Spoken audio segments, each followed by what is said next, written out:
At my father's fourth wedding, his fiancée looked at my three kids and said, "Why did you bring them?" My dad sneered, "This is an adult event. They're not welcome. No seats. No food. No names on the guest list." When I pulled him aside, he shrugged. "Crystal made the list. It's her day, not your kid's problem." So I opened my phone, canceled every payment I'd been making, and said loud enough for everyone to hear, "Then Crystal can pay for her own wedding. And her car. And her rent. And her credit cards." The look on Dad's face when he realized I'd been funding his entire relationship for 2 years was priceless. But what happened when Crystal's ex-husband showed up with police an hour later made everyone realize this wedding was a fraud from the start. Hey everyone, I'm Nathan Brooks, I'm 38 years old, and I'm about to tell you the most satisfying, chaotic, and ultimately jaw-dropping story about family boundaries, financial manipulation, and a wedding that imploded so spectacularly that it made local news. This story has everything: a narcissistic parent, a gold-digger fiancé, 3 confused kids, canceled payments, police intervention, and revelations that no one saw coming. So settle in, because this is a long one. Let me start by explaining my relationship with my father, Richard Brooks. My dad is 62 years old and has been married 3 times before this attempted 4th wedding. My mom, his first wife, divorced him when I was 8 because he cheated on her repeatedly. His second wife divorced him when I was 16 for the same reason. His third wife lasted 5 years before she caught him with his secretary. My father is a serial cheater, a narcissist, and has never met a problem he couldn't throw money at, usually other people's money. Despite all this, I've tried to maintain a relationship with him. He's my dad. I wanted my kids, Emma, 8, Jake, 6, and Sophia, 4, to know their grandfather. I wanted to believe he could change. Spoiler alert, he couldn't. 2 years ago, my father met Crystal Martinez. She was 34, worked as a social media influencer with about 5,000 followers, and was everything my dad thought he wanted: young, beautiful, and willing to tolerate his bullshit in exchange for a lifestyle she couldn't afford herself. Crystal moved in with my dad after 3 months of dating. She quit her part-time job at a boutique because being an influencer was her real career. She started posting photos of expensive dinners, designer bags, luxury vacations, all funded by my father. Except here's the thing, my father doesn't actually have that much money. He owns a small HVAC repair business that does okay but not great. He lives in a nice house, but it's mortgaged. He drives a decent car, but it's leased. He looks successful, but it's all smoke and mirrors. 6 months into their relationship, my dad called me. "Nate, I need a favor. Can you loan me $3,000? Just until next month. Cash flow is tight right now." I was skeptical, but he was my dad. I sent the money. Next month, he didn't pay me back. Instead, he called asking for another $2,000. This pattern continued. Every month, a new emergency. A new expense. A new crisis. Crystal's car broke down. I paid for the repairs, $1,800. Crystal needed a new laptop for her influencer business. I bought it, $2,200. Crystal's credit card had an emergency charge. I covered it, $3,500. Over 2 years, I gave my father, I was giving Crystal, over $47,000. I'm a software engineer. I make good money. I could afford it, technically. But it was starting to strain my own family's finances. My wife, Jennifer, was getting frustrated. "Nathan, your dad is using you. He's not going to pay you back. And you're not helping him, you're funding his girlfriend's lifestyle." "I know, but he's my dad. What am I supposed to do?" "Set boundaries. Say no." I tried. I really did. But every time I said no, my dad would guilt trip me. "Nate, I'm your father. Family helps family. Do you want me to lose the house? Do you want Crystal to leave me? I can't do this without you." So I kept paying. Then, 3 months ago, my dad called with exciting news.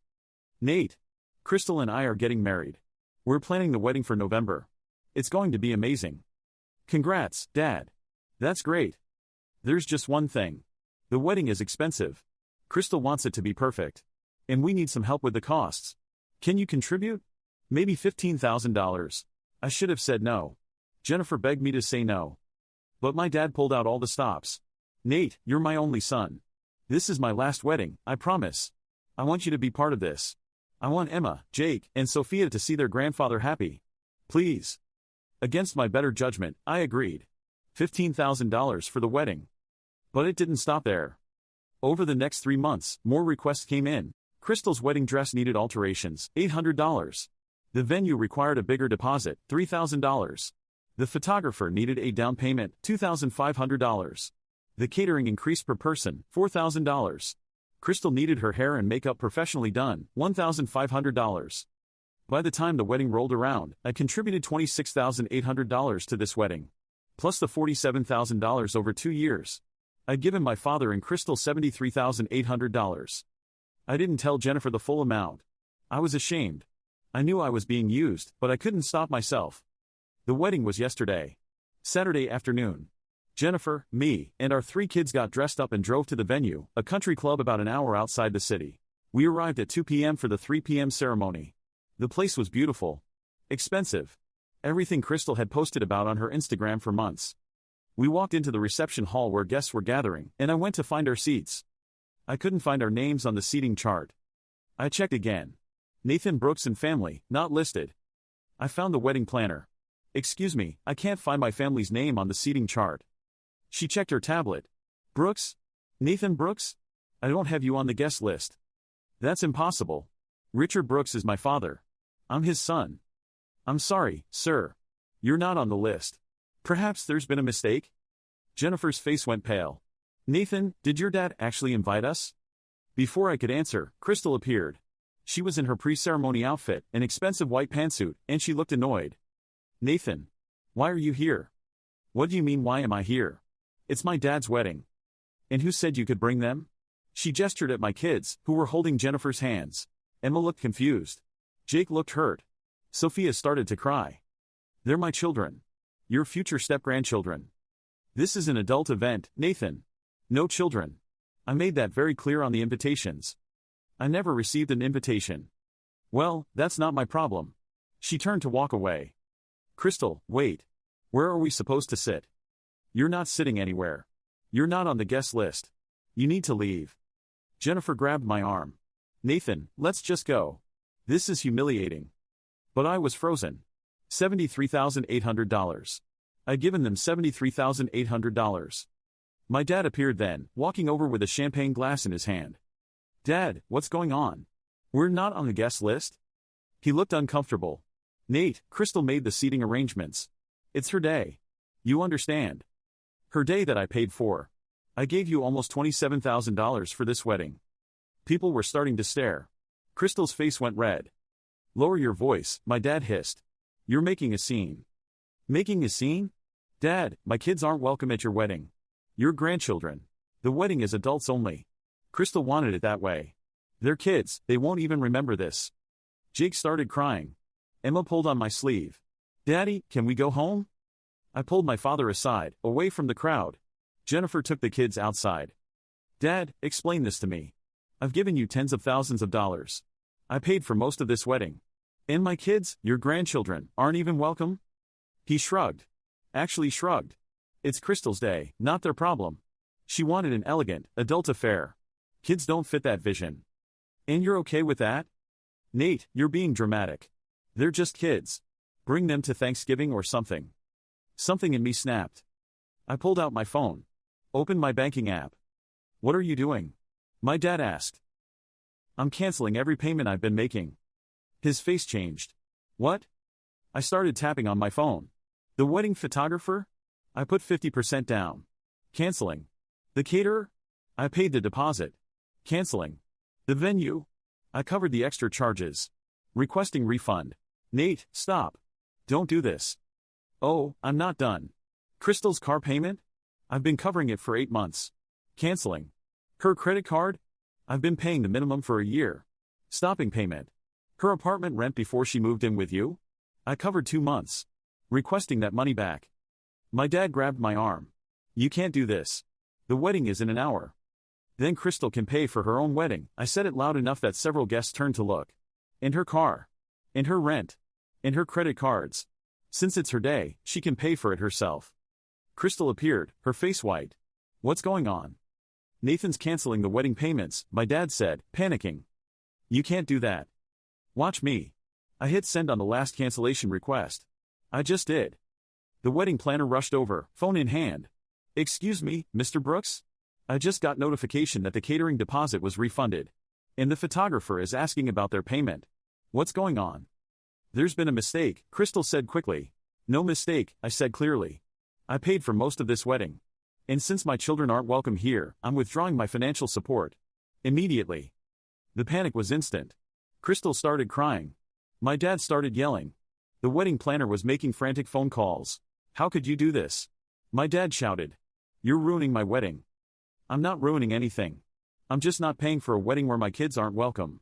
You two can figure out how to cover the costs yourselves. Crystal was hysterical now. We don't have the money. Richard told me you'd cover everything. I looked at my dad. You told her I'd pay for everything? Did you tell her I've given you over $70,000 in the past 2 years? Crystal's head snapped toward my father. $70,000? It wasn't that much, my dad started. I have receipts, I said, pulling up my transaction history. Want to see them? I showed Crystal the list. 2 years of payments.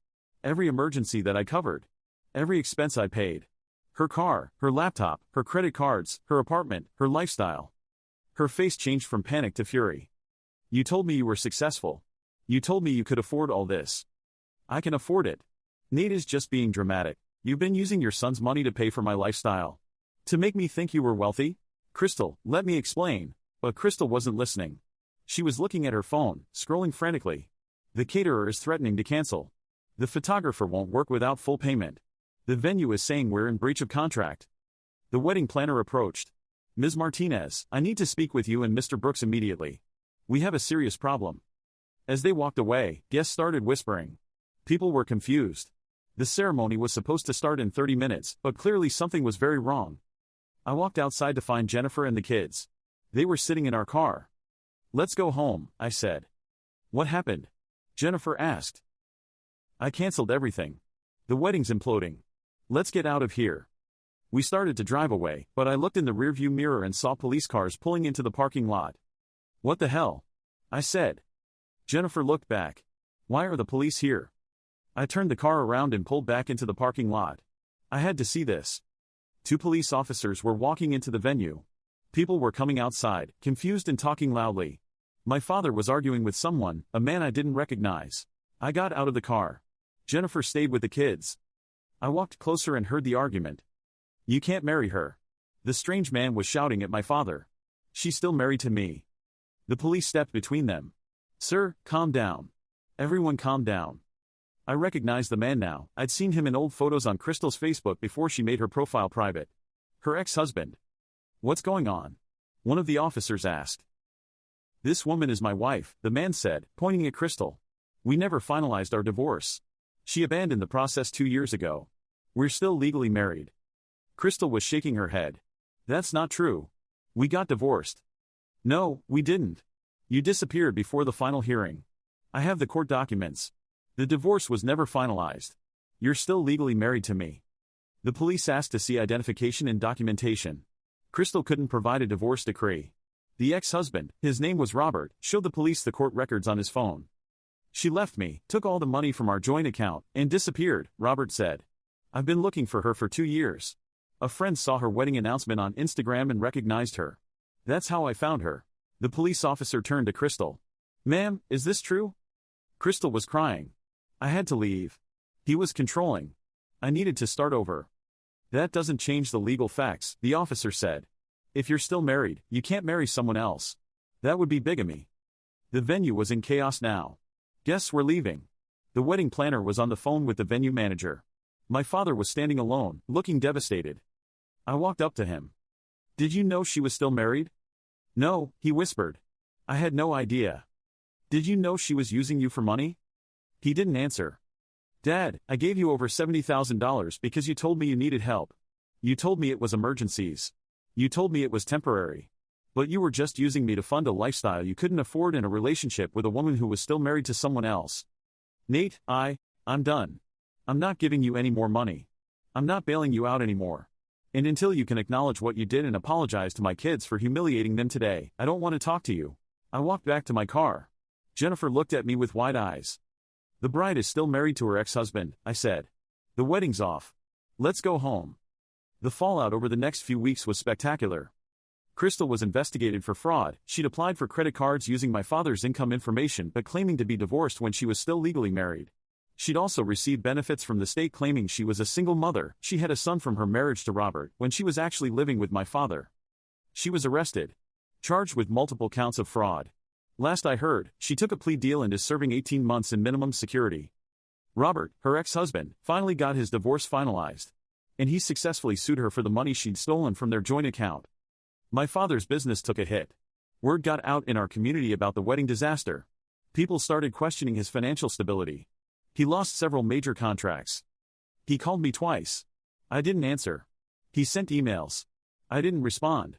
Then, 3 weeks after the wedding, he showed up at my house. I almost didn't answer the door. But Jennifer convinced me to hear him out. He looked terrible. Aged. Defeated. Nate, I need to apologize. Okay. I was a terrible father. Not just at the wedding. For years. Decades. I prioritized my own wants over your needs. I used you financially. I let Crystal treat your children, my grandchildren, terribly. And I chose a woman who was lying to me over my own son. I didn't say anything. I'm not asking you to forgive me. I don't deserve that. But I want you to know I'm sorry. And I'm going to therapy. Real therapy. I need to figure out why I keep making the same mistakes. Good, I said. You should. Can I? Can I see the kids sometime? Not now. I understand if you don't trust me. But someday? I looked at Jennifer. She nodded slightly. Maybe someday, I said. If you can prove you've actually changed. But it's going to take time. A lot of time. He nodded and left. That was 3 months ago. He's been in therapy consistently. He sends the kids birthday cards and Christmas presents, nothing expensive, just thoughtful. He sent me a check for $5,000 with a note, first installment of paying you back. This will take years, but I'm committed. I haven't cashed the check yet. I'm not sure I will. The money doesn't matter as much as the acknowledgement. Last week, he asked if he could take the kids to lunch. Supervised by Jennifer and me. Just lunch at a family restaurant. I said yes. We went. It was awkward but not terrible. He apologized to Emma, Jake, and Sophia for what happened at the wedding. He brought them small gifts, books, not toys. Nothing extravagant.